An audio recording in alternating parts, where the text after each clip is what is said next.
Mia heard her husband laughing in the study and froze. It wasn't his usual laugh. This one was soft, secretive, full of warmth she hadn't heard in months. She stood by the kitchen door, holding a mug of tea that had already gone cold. The sound of his voice drifted down the hallway, light and playful, almost boyish. It hurt to hear it. That used to be her laugh, the one he saved just for her. She set the mug down slowly and walked toward the sound. The study door was slightly open. Through the crack, she saw Kevin sitting at his desk, smiling down at his phone. Her stomach tightened. He never smiled at his phone like that when she texted him. Trying to sound casual, she pushed the door open. "Kevin." He jumped. "Mia, you scared me." "Who are you texting?" she asked, voice calm. "Just work," he said quickly, sliding the phone into his pocket. "Work? At 11 at night?" He laughed, uneasy. "Clients never sleep." "Right," she said softly. "Clients."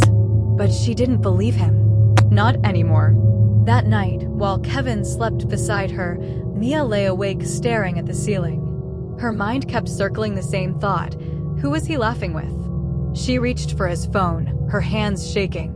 It was locked, but she knew the password. For a second, she hesitated, afraid of what she might find. Then she unlocked it. The truth hit her in a rush.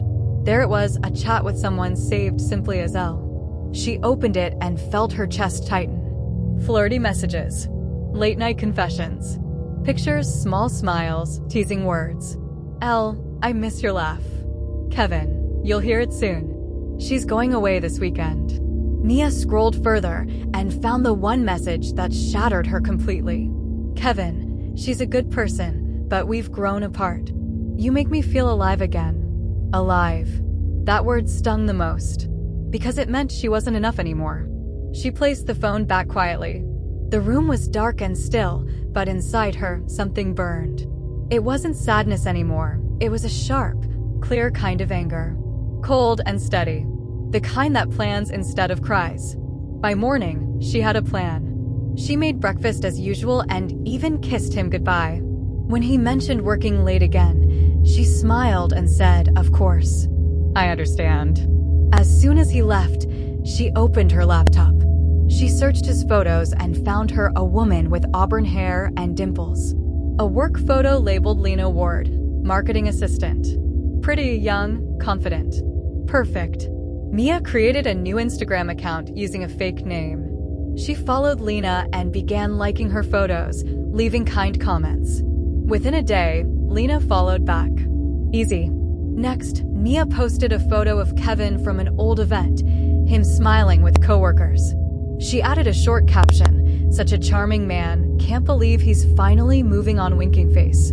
It worked faster than she imagined. Within minutes, Lena viewed the story. Soon after, Lena posted one of her own, a black background with the words, "People lie every day." Mia smiled. The seed of doubt was planted. That evening, Kevin came home tense. He said, "It's been a crazy day. Someone's spreading rumors about me and Lena at work." "Oh no," Mia said softly, pretending to worry. "What kind of rumors?" "That we're involved." "Ridiculous." "Are you?" she asked quietly. He froze. "What? Are you involved with her, Kevin?" His face went pale. "Mia, don't lie," she cut in. "I saw your messages." He looked like the ground had disappeared under him. "You went through my phone?" "I went through the ruins of my marriage," she said coldly. He stammered something, but she didn't listen. She just looked at him, really looked, and realized the man she'd loved was gone. She didn't scream or throw anything. She simply said, "Don't worry. I'm not going to make a scene. I'm just done." That night, he slept in the guest room. He mumbled apologies through the door, said it was a mistake, said Lena meant nothing. Mia said nothing back, because her revenge wasn't finished. A few days later, she invited a few of Kevin's coworkers over for dinner. She told him it was time to clear the air. He seemed hopeful, relieved. He had no idea. The house looked perfect, candles glowing, the smell of roasted chicken in the air, soft jazz playing. Mia wore a red dress and smiled like a woman who had finally forgiven. Halfway through dinner, she stood up. I just want to make a quick toast, she said. Everyone turned to her, smiling. Kevin looked nervous. I want to thank my husband, she began softly, for teaching me the difference between love and illusion. The table went silent. Kevin's hand tightened around his glass. Mia. But she kept going.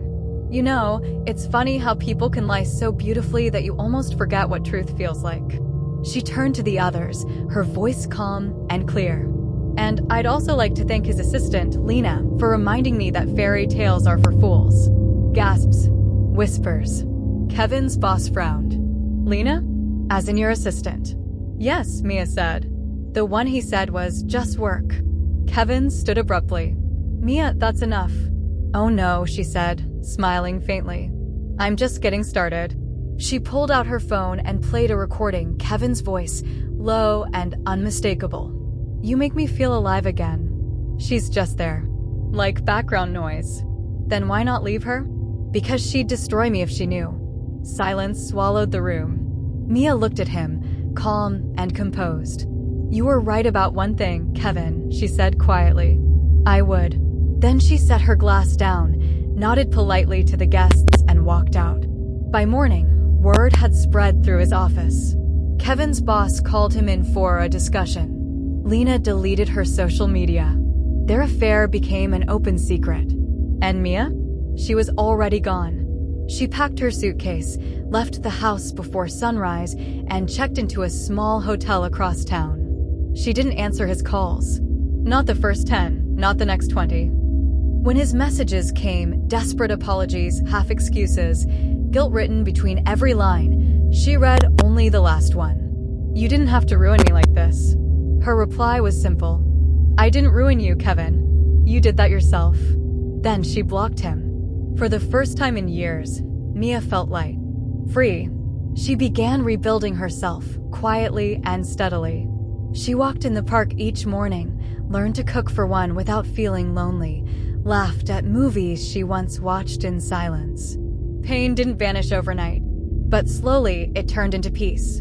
3 months later, she was sitting at a cafe writing in her journal when a shadow fell across her table. She looked up and there he was. Kevin looked smaller somehow. Thinner, pale, lost. Hey, he said softly. Kevin, she said, voice even. You look good, he said. I know. He hesitated, eyes darting to the empty seat. Can I sit?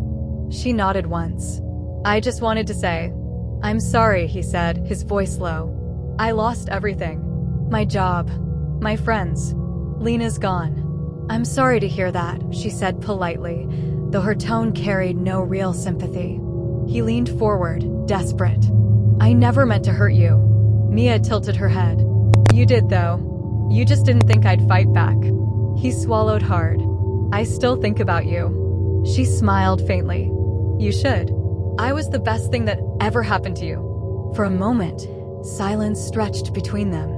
Then she stood, sliding her bag over her shoulder. That's it? He asked, almost pleading. Yes, she said simply. Goodbye, Kevin. She walked away, not looking back. Outside, the sky was gold and soft, and the air smelled like freedom. That night, in her journal, she wrote a single line. He thought betrayal was the end of love, but for me, it was the beginning of freedom. Then she smiled, closed the book, and went to bed sleeping peacefully for the first time in a long time. Her revenge hadn't been loud or violent. It had been calm, precise. If you enjoy this story, please like and subscribe.